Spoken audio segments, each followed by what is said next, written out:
Hello everyone, group fungi channel में आपका स्वागत है।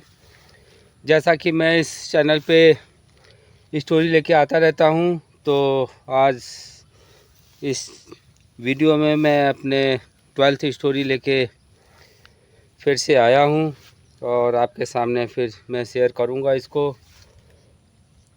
और उससे पहले कुछ व्यू दिखाना चाहता हूं मैं। देखिएगा, ये लगभग 4:30 का समय हो रहा है और लगभग शाम सी हो आई है। मौसम थोड़ा ठंडा सा बना हुआ है, देखिएगा।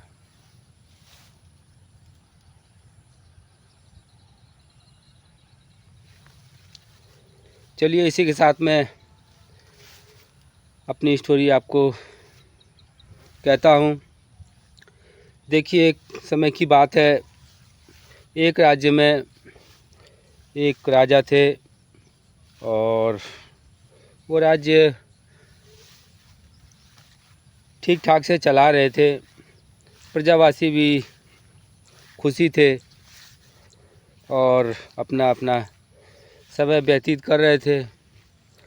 लेकिन वो जो राजा रानी थे वो खुश नहीं रहते थे। तो उनका खुश ना रहने का कारण ये था कि उनके कोई संतान नहीं थी। इस वजह से वो काफ़ी दुखी रहा करते थे। ऐसे करते करते समय बीतता गया। तो कुछ समय पश्चात उनके को एक पुत्र की प्राप्ति हुई, जिससे वो बहुत ही खुश हुए और उनकी खुशी का ठिकाना ना रहा। तो उन्होंने गांव में एक सभा का आयोजन किया और उस आयोजन में सभी लोगों को आमंत्रित किया और पूरे दूर दूर से राजाओं को भी बुलाया और राजा आए और उनके वहाँ भोजन वगैरह किया और उनकी खुशियों में शामिल हुए। लेकिन कुछ समय पश्चात एक ऐसी आपदा आई कि वो राजा रानी चल बसे। तो जो राजकुमार थे, उनको जो उनके भाई वगैरह थे, तो उन्होंने कहा कि भाई इनको शिक्षा के लिए उधर भेज दिया जाए गुरुकुल में। क्योंकि भाई थे तो उन्होंने कहा कि कौन इनको देखभाल करेगा और खिलाएगा पिलाएगा। इस वजह से उनको गुरुकुल में भेज दिया। तो राजकुमार गए और गुरुकुल में अपनी शिक्षा ग्रहण करने लगे। राजकुमार ख़ानदान से होने की वजह से वो सारी शिक्षा में निपुण होते चले गए। जो भी सीखते फटाफट फटाफट उनको याद होते चले जाता और हर शिक्षा में उन्होंने महारत हासिल कर ली। और उस शिक्षा के साथ में उन्होंने ऐसी शिक्षा भी पाली कि वो दूसरे के विचारों को समझने लगे। तो ऐसा करते करते समय व्यतीत होने के साथ में फिर उनकी इच्छा राजपाट से चली गई। वो एक बार को गए, उन्होंने देखा कि हमारी कोई कदर नहीं कर रहा है। तो उनकी इच्छा चली गई और फिर उन्होंने एक जो उनके लिखवा लिया कि भाई मेरा इस राजपाट से कोई मतलब नहीं है। और उन्होंने एक त्याग पत्र दे दिया कि भाई मेरा इस पे कोई अधिकार नहीं होगा। ऐसा करके वो अपने ही वो जीवन अपना व्यतीत करने लग गए। ऐसा करते करते उनके कुछ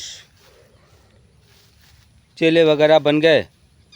तो चेले उनके पास आते और उनसे वो शिक्षा ग्रहण करवाते। कुछ लोग आते, उनसे राय मशवरा करते और वो ऐसी ऐसी उनकी परेशानियों को क्षण भर में दूर कर देते। तो ऐसा सुन उनकी ख्याति दूर दूर तक फैलती चली गई। बहुत दूर दूर से लोग आने लगे और अपनी समस्याओं को बोलते और वो ऐसे विचार व्यक्त करते कि वो उनकी समस्या दूर हो जाती उस चीज़ को पालन करने से। तो एक बार एक देश के राज्य के राजा आए वहाँ और उन्होंने अपनी परेशानी बताई। तो उन्होंने उनकी समस्या को सुना बड़े ध्यान से और सुनने के साथ में उसका उपाय बताया। तो राजा गए, उन्होंने अपने राज्य में ऐसा ही किया और उनकी प्रजा फिर जो उनसे परेशान थी और अच्छे से रहने लगी, लड़ाई झगड़ा ख़त्म हो गया। तो उनको लगा कि भाई ये तो बहुत काम के व्यक्ति हैं। फिर वो गए, उनसे काफ़ी आग्रह किया उन्होंने कि आप चलो हमारे साथ में, मैं आपकी खूब सेवा सत्कार करूँगा और आप हमारे साथ ही हमारे राज्य में रहना। तो उन्होंने कहा चलो क्या करना है। तो फिर वो उनके साथ में गए और राजमहल के पास ही एक छोटा सा वन था। तो उस वन में उन्होंने उनको वहीं पे रुका दिया, एक छोटी कुटिया उनके लिए बनवा दी। तो उस कुटिया में वो जो थे वो रहने लग गए। रहने के साथ ही साथ कुछ दिन बीते तो राजा को कहीं जाना पड़ा।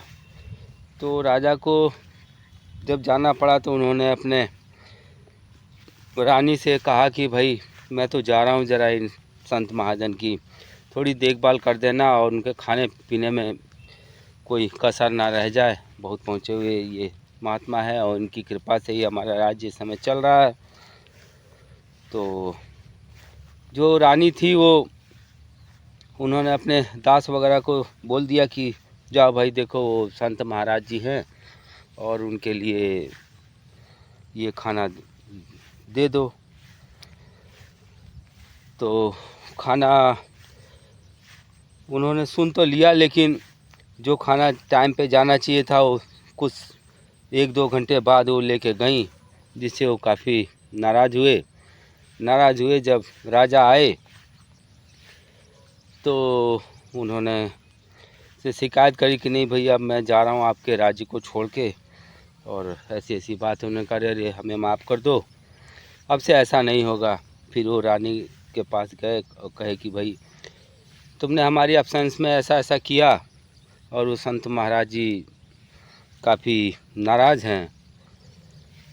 तो रानी जी ने कहा अच्छा ठीक है, हमें क्षमा करो, अब से मैं स्वयं किसी भी मामले को हैंडल करूंगी और जब तक मेरे सामने सॉल्व नहीं हो जाएगा तब तक मैं मतलब अपने खुद ही उस चीज़ को मैं देखूंगी।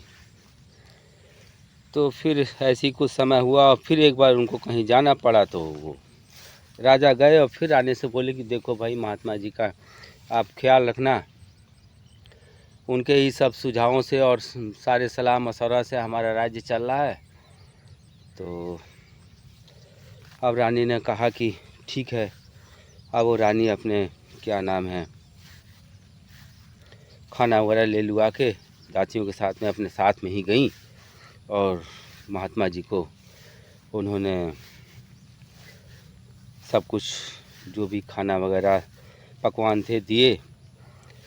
तो महात्मा जी ने देखा रानी काफ़ी सुसज्जित वस्त्रों में आई और फिर खूब हाव भाव से उनको खिलाया पिलाया। ऐसा देख महात्मा जी के मन में लालच आ गया कि काश मेरी भी घर भी कोई ऐसा सेवा करने वाला होता जिससे हमारी शादी हुई होती और ऐसे ही ध्यान से बैठ के हमको खिलाता पिलाता। तो ऐसा करके मन में विचार करके और महात्मा जी उस चीज़ को उन्होंने कहा कि अच्छा ठीक है अभी खाने की इच्छा नहीं है। तो उन्होंने खाना लौटा दिया। फिर राजा आए, फिर उन्होंने देखा तो काफ़ी दुखी थे। तो फिर राजा आए, उन्होंने पूछा कि भाई अब तो कोई प्रॉब्लम नहीं हुई। तो उन्होंने कहा कि नहीं। फिर परेशानी तो नहीं हुई, लेकिन वो राजा ने देखा कि भाई वो बहुत दुखी थे। काफ़ी आग्रह करने के बाद उन्होंने पूछा कि आप क्यों दुखी हो। तो फिर राजा ने कहा कि भाई आप चले गए तो आपकी जो रानी थी वो आई और हमें बहुत अच्छी लगी और मैं उनसे विवाह करना चाहता हूँ। अगर विवाह नहीं करवाओगे तो मैं छोड़ के चला जाऊँगा। अब राजा ने सुना तो उनको काफ़ी क्रोध आया, लेकिन अब वो करते क्या, फिर वो सीधे चले गए और अपनी रानी जी से सारी बातें कही उन्होंने। जब सारी बातें कही तो फिर रानी के मन में एक विचार आया और फिर उन्होंने कहा अच्छा ठीक है राजा जी, घबराइए मत। वो भी काफ़ी बुद्धिमान थी और फिर वो संत महाराज जी के पास गई। उन्होंने कहा अच्छा ठीक है संत महाराज जी, आप मेरे से विवाह करना चाहते हैं तो मैं तैयार हूँ, लेकिन क्या मुझे इसी कुटिया में रखेंगे? तो संत महाराज जी थोड़ा चिंता में पड़ गए। उन्होंने कहा कि भाई हम यहीं रहेंगे तो यहीं रखेंगे। तो उन्होंने कहा नहीं, मैं तो देखिए आप जैसा कहेंगे मैं तो करने के लिए तैयार हूँ और आपसे विवाह भी करने के लिए तैयार हूँ, लेकिन इस कुटिया में मैं कहाँ रहूँगी, मैं तो रानी हूँ। यहाँ तो मुझे बहुत ही परेशानी होगी और कैसे मेरा जीवन यहाँ व्यतीत हो सकता है। ऐसा कहते हुए संत महाराज जी को लगा कि नहीं, तो ये तो सही कह रही हैं। फिर उन्होंने राजा से कहा कि ठीक है, तो इनके लिए एक महल की व्यवस्था करवा दीजिए।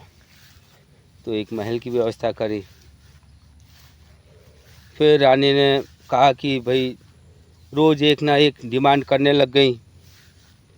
ऐसे डिमांड से फिर उन्होंने संत महाराज जी को लगा कि भाई इससे अच्छा तो मेरी पहले का ही जीवन अच्छा था, किसी से बंधा हुआ नहीं था मैं, और लोग मेरे पूछ भी रहे थे, फिर लोगों ने उनका सब पूछना वगैरह सब छोड़ दिया। उनकी जो ख्याति थी डूबती चली गई।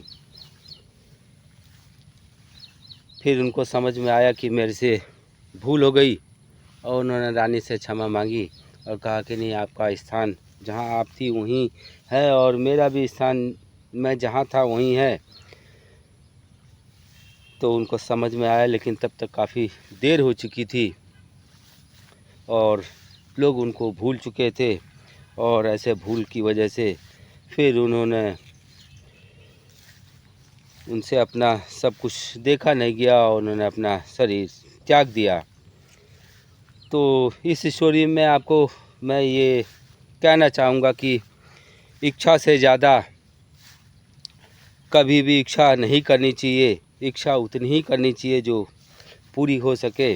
अगर थोड़े में संतुष्ट कोई करता तो वो संत महात्मा वो अपने में खुश थे, बढ़िया बढ़िया खाने को मिल रहा था और उनका सेवा सत्कार हो रहा था, जीवन व्यतीत हो रहा था। लोग उनको चारों तरफ से घेरे रहते थे, पूछताछ थी, राजा के दरबार में थे। लेकिन उन्होंने अत्यधिक अभिलाषा और इच्छा की वजह से सब कुछ खो दिया। तो कभी किसी को उतनी ही इच्छा रखनी चाहिए कि उस चीज़ को पूरा हो सके। इसीलिए मैं सभी से, अपने श्रोताओं से कहना चाहूँगा कि उतनी ही इच्छा का अपने जीवन में करें कि जितनी पूरी हो सकें। आज साइकिल, कल मोटरसाइकिल, फिर कार, फिर हवाई जहाज़, तो थोड़ा कहें ज़्यादा समझें कि मैं क्या आपको कहना चाहता हूँ। और इसी के साथ मैं अपनी 12th स्टोरी का एंड करता हूँ और फिर अगली स्टोरी में मिलूँगा। Okay, good bye.